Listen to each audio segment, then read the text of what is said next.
Welcome to our exploration of Reform, the Northern Renaissance, and the Reformation.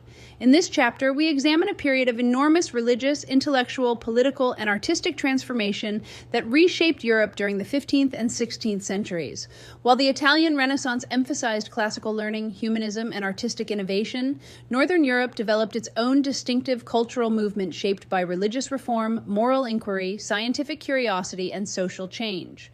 The Renaissance and the Reformation were deeply connected.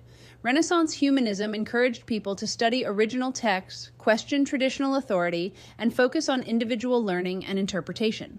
At the same time, growing frustration with corruption and abuses within the church contributed to calls for reform. New technologies such as the printing press helped spread ideas more rapidly than ever before, allowing religious debates, literature, and political criticism to circulate across Europe. One of the most important figures of the Reformation was Martin Luther, whose criticism of church practices helped spark a major religious division within Christianity.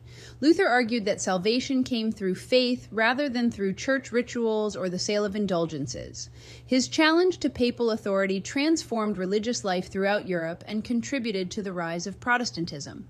The Reformation changed not only religion, but also politics, education, literacy, and cultural identity. As religious authority fragmented, European societies experienced conflict, debate, and social upheaval. At the same time, reform movements encouraged greater emphasis on personal faith, reading scripture, and individual responsibility. Literature during the 16th century reflected many of these changing ideas. Writers explored politics, morality, religion, human behavior, and social criticism in increasingly complex ways. Authors such as Erasmus, Thomas More, and William Shakespeare examined the strengths and weaknesses of human nature while also responding to the religious and political tensions of the age. Erasmus used satire and scholarship to criticize corruption and encourage moral reform within Christianity. Thomas More's Utopia imagined an ideal society while questioning the problems of European political life. Shakespeare's plays explored ambition, power, love, jealousy, betrayal, and identity with extraordinary psychological depth, revealing the growing Renaissance interest in the complexity of human experience. Beyond Europe, this chapter also explores Japanese theater traditions, particularly forms such as No theater. Japanese performance traditions combine music, dance, poetry, ritual, and symbolism to create highly stylized dramatic experiences. Unlike many Western theatrical traditions focused on realism, Japanese theater often emphasized mood, spiritual reflection, controlled movement, and symbolic gesture. Northern Renaissance art also developed differently from Italian Renaissance art.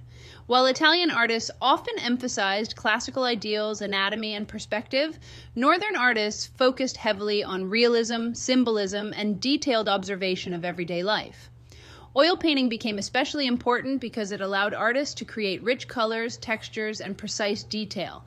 Artists such as Jan van Eyck, Albrecht Dürer, and Peter Bruegel explored religious themes, portraits, landscapes, and scenes of ordinary life with remarkable realism. Northern artists often filled their works with symbolic objects that carried moral or spiritual meaning, encouraging viewers to look carefully and interpret hidden messages within the image. Music also evolved significantly during this period. Northern composers developed increasingly sophisticated polyphonic music with multiple independent vocal lines woven together in harmony. Sacred music remained important, but secular music also became more common in courts and urban society. The printing press helped spread musical compositions across Europe, expanding access to music and education. As we move through this chapter, we will see how the Northern Renaissance and the Reformation transformed ideas about religion, authority, education, individuality, art, literature, and society. This was a period of questioning, reform, creativity, and conflict that reshaped Europe and influenced the modern world. This chapter invites us to think about how societies respond to corruption, change, and new ideas. It asks us to consider how art, literature, religion, and performance reflect periods of transition and uncertainty. By studying the Northern Renaissance, the Reformation, and cultural developments beyond Europe, we gain a broader understanding of how human beings challenge tradition, seek reform, and redefine the relationship between faith, knowledge, and society.